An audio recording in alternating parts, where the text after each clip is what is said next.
बात है, मैंने आपको टीजीटी पीजीटी इंटरमीडिएट और बीएससी के कोर्स के हिसाब से सवाल में करा रहा हूँ। सवाल में मैंने आपको उसके प्रकार कराए थे और विभिन्न प्रकार के संरचना कराई थी और उसके बाद मैं आपको रिप्रोडक्शन कराऊंगा इस वीडियो में। वीडियो शुरू करने से पहले आप लोग लाइक सब्सक्राइब ज़रूर करें। तो रिप्रोडक्शन 3 प्रकार से होता है। होता है वेजिटेटिव और एक होता है एसेक्सुअल और दूसरा होता है सेक्सुअल, यानी कायिक, अलैंगिक और लैंगिक। 3 प्रकार से होता है। सबसे पहले हम कायिक जनन को लेंगे कि कायिक क्या है। ये वेजिटेटिव रिप्रोडक्शन। वेजिटेटिव रिप्रोडक्शन में इस क्रिया में शैवाल के विभिन्न भागों से नया शैवाल बन सकता है। ये निम्न प्रकार से होते हैं। कैसे होते हैं? यानी फ्रैगमेंटेशन होता है। फ्रैगमेंटेशन यानी खंडन। इस क्रिया में थैलस छोटे छोटे कई कणों में टूट जाते हैं, जैसे बाउचीरिया है या क्लैडोफोरा है। उदाहरण है इनके कि बाउचीरिया में, क्लैडोफोरा में कि जो अगैरोपाइलस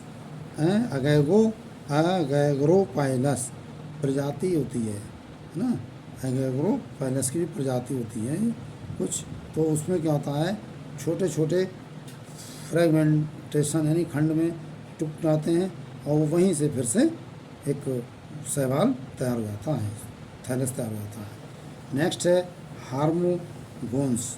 हार्मोगोन्स यानी हार्मोगोन्स में क्या है, कुछ साइनोफाइसी के सब, जैसे साइनोफाइसी में जो आते हैं, साइनोफाइसी के सदस्यों में छोटी छोटी विशेष प्रकार की शाखाएं बनती हैं जिन्हें हार्मोगोन कहते हैं, जैसे ओसिलेटोरिया आदि। फिजन होता है, फिशन यानी एक कोश की शैवाल दो कोशिकाओं में टूटते हैं। एक कोश की शैवाल 2 कोशिकाओं में टूटते हैं। इस क्रिया को फिशन कहते हैं, जैसे क्लेमाइडोमोनास में होती है आदि में। द्वितीयक शाखाएं कुछ होता है एडवेंशियस ब्रांचेज। ये शाखाएं या तो आधार कोशिका से निकलती हैं, जैसे क्लैडोफोरा या ग्लोमेरुला में पर्व संधियों से निकलती हैं, जो द्वितीयक प्रोटोनीमा की तरह व्यवहार करती हैं। ये कारा में पाई जाती हैं। ये एडवेंशियस ब्रांचेज कारा में पाई जाती हैं। अगला है एकाइनिट्स। ये एक प्रकार की विश्राम कोशिका रेस्टिंग सेल्स हैं। प्रतिकूल परिस्थितियों में कोशिका भोजन संचित कर लेती है तथा कोशिका भित्ति सख्त हो जाती है। ये कोशिका प्रतिकूल परिस्थितियों में भी जीवित रहती है। अनुकूल परिस्थितियां मिलने पर फिर से संपूर्ण पौधे को बना सकती है। एकाइनिट्स अग्रस्त, टर्मिनल या अंतर्विष्ट हैं, इंटर कैलरी दोनों ही प्रकार से मिलती हैं। ये भी क्लैडोफोरा में पाई जाती हैं तथा पिथोफोरा में होती हैं।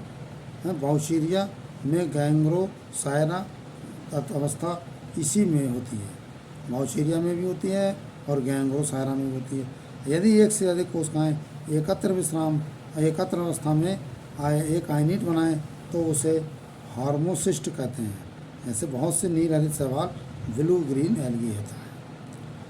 अमाइलम स्टार यानी एक कारा में निचली पर्व संधियों में कोशिकाएं ताराकार यानी स्टार शेप रूप में एकत्र हो जाती हैं। ये कोशिकाएं एमाइलम मर्ण स्टार्च में भरी होती हैं। तो ये आपको होता है कि शैवालों में प्रजनन 3 प्रकार का होता है। एक कायिक जनन यानी वेजिटेटिव, और एक होता है लैंगिक एक्सेक्सुअल, और एक होता है लैंगिक यानी सेक्सुअल रिप्रोडक्शन। जिसमें हमने आपको वेजिटेटिव रिप्रोडक्शन में आपको ये कई प्रकार से बताए थे कि इतने प्रकार से होता है वेजिटेटिव रिप्रोडक्शन।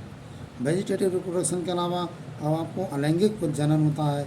अलैंगिक जनन में क्या होता है, एसेक्सुअल रिप्रोडक्शन जीव द्रव के विभिन्न रूपों में कायांतरण से अनुकूल परिस्थितियों में सूत्री विभाजन माइटोसिस द्वारा नए सूकाएँ बनाने की क्रिया को अलैंगिक जनन कहते हैं।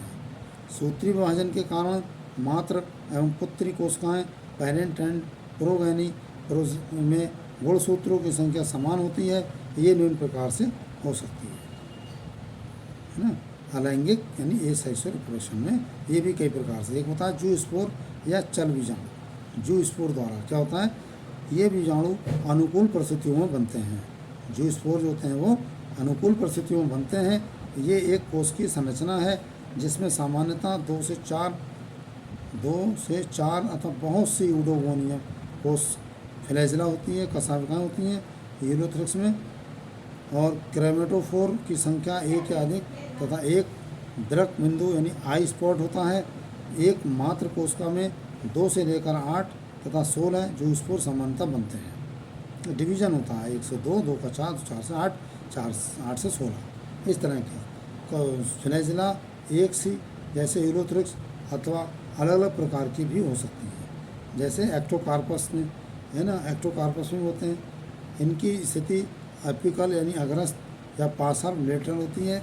जो स्पोर प्रोटोप्लास्ट के सूत्री विभाजन से बनते हैं। इनमें कोशिका भित्ति का निर्माण पूर्ण रूप से नहीं होता है। बनने के पश्चात ये चल बीजाणु पानी में छोड़ दिए जाते हैं, जहाँ कुछ समय स्वतंत्र रूप से तैरकर किसी उपयुक्त आधार के मिलने पर ये आगे की ओर उसमें चिपक जाते हैं और कुछ समय बाद कशाविकाएँ समाप्त हो जाती हैं और इस जूस्पोर अथवा चल बीजाणु से नया थैलस बनता है।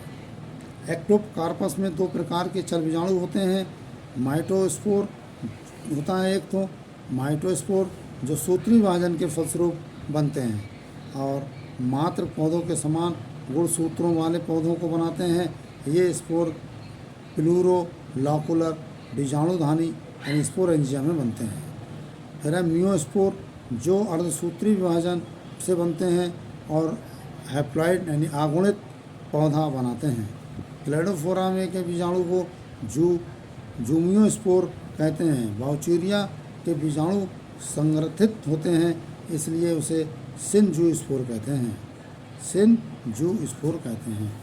अगला है लाल तथा नील हरित शैवालों में चल बीजाणु नहीं पाए जाते हैं, यानी चल बीजाणु नहीं पाए जाते हैं। ब्लू ग्रीन एलगी में चल बीजाणुओं के द्वारा तीव्र गति से अलैंगिक प्रजनन संभव होता है। यूडोगोनियम में विशेष प्रकार के नर तंतु को बनाने वाले चल बीजाणु एंड्रोस्पोर कहलाते हैं तथा ये एंड्रोस्पोरेंजियम या नर बीजाणुधानी में बनते हैं। नर बीजाणुधानी में बनते हैं। एंड्रोस्पोरेंजियम, एंड्रोस्पोर ही है सर ये से।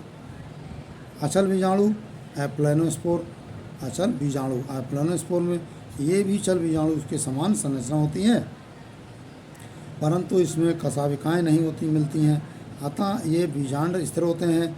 अधिकतर मात्र कोशिका द्रव्य एकत्र हो जाता है तथा उसके चारों ओर झिल्ली बन जाती है। अचल बीजाणु यानी यूलोथ्रिक्स, क्लेमाइडोमोनास और स्पायरोगारा आदि में मिलते हैं। यूलोथ्रिक्स, क्लेमाइडोमोनास और स्पायरोगारा में मिलते हैं। अगला होता है सुप्त बीजाणु हिप्नोस्पोर। सुप्त बीजाणु क्या होता है? यदि प्रजनन के बीच में प्रतिकूल परिस्थितियां आ जाएं तो अचल बीजाणु के ऊपर मोटी परत बन जाती है। अब ये बीजाणु सुप्त अवस्था में रहता है, अनुकूल परिस्थितियों में फिर से अंकुरित हो जाता है, जैसे प्रोटोसाइफन आदि में। जन काफ बीजाणु यानी ऑटोस्पोर्स, कुछ शैवालों में जनन कोशिकाओं के अंदर अचल बीजाणु बनते हैं। ये अचल बीजाणु कोशिका भित्ति सेल वाल के घिरे रहते हैं, जैसे सिंडेस्मस, क्लोरेला आदि में। चतुष्क बीजाणु यानी टेट्रास्पोर्स, लाल शैवाल में चतुष्क बीजाणुधानी यानी टेट्रास्पोरेंजियम में बनने वाले बीजाणु चतुष्की बीजाणु टेट्रास्पोर कहलाते हैं।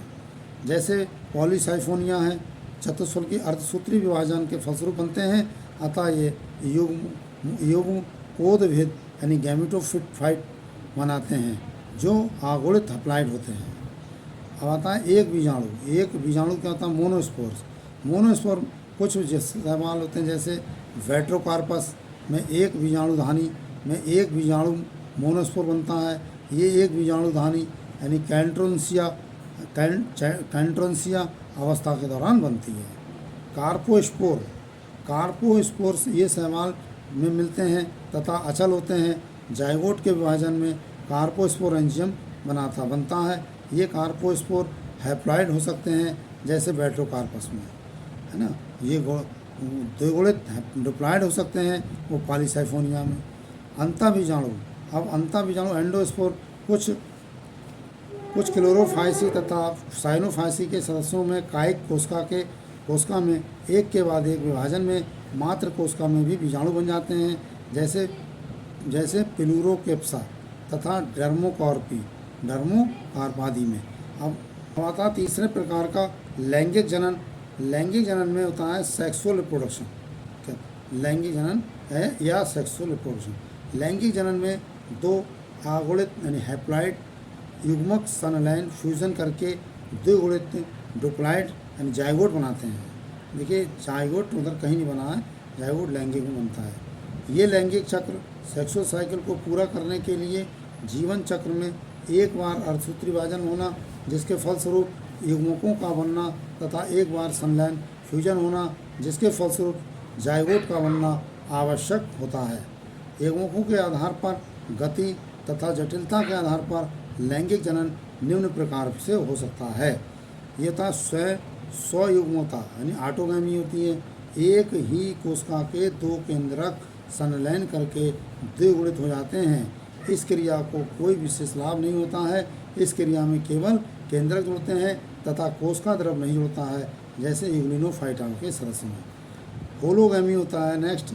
होलोगैमी में इसमें दो कायिक कोशिकाएं कुछ समय के पश्चात आपस में संलयित हो जाती हैं तथा जाइगोट बन जाता है। इस क्रिया में दो विभिन्न प्रकार के आनुवंशिक गुणों का मिश्रण तो होता है, परंतु दो मात्र कोशिकाओं के नष्ट होने से एक जाइगोट बनता है, जैसे क्लेमाइडोमोनास आदि में। समयुग्मकता यानी आइसोगैमी इसमें होता है दो युग्मक आकार संलयित होते हैं। ये युग्मक आकार गति आदि में समान होते हैं। इन्हें प्लस अथवा माइनस स्टेम भी कहते हैं। आपस में संलयन के पश्चात जाइगोट बनाते हैं। इस क्रिया में लाभ ये है कि बड़ी संख्या में युग्मक बनते हैं, जिससे संभावित जाइगोटों की संख्या भी अधिक होती है। उदाहरण के लिए यूलोथ्रिक्स है और क्लेमाइडोमोनास है आदि हैं। और है उसके बाद असम युग्मता है। एंजियोगैमी ये दो प्रकार का हो सकता है। ये दो प्रकार का हो सकता है, जैसे नंबर एक, जिसमें देखने में अर्थात आकार की मार्फोलॉजी जैसे कि में दोनों युग्मक समान होते हैं, परंतु क्रियात्मक रूप से कारकी में भिन्न होते हैं, जैसे स्पायरोगायरा, जहाँ पर दोनों युग्मक देखने में तो समान होते हैं, परंतु दोनों में से एक चल और दूसरा अचल युग्मक होता है। इसको कारकी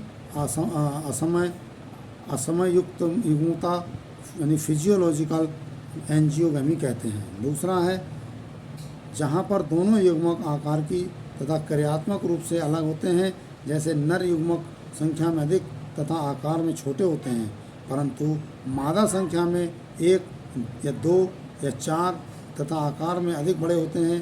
अर्थात देखने से ही नर व मादा युग्मकों की संख्या को हो सके, परंतु दोनों ही चल होते हैं।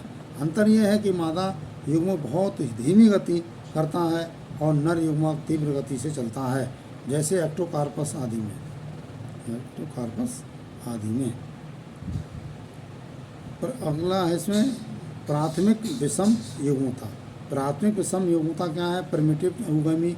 इसमें नर युग्मक संख्या में अधिक तथा छोटे होते हैं।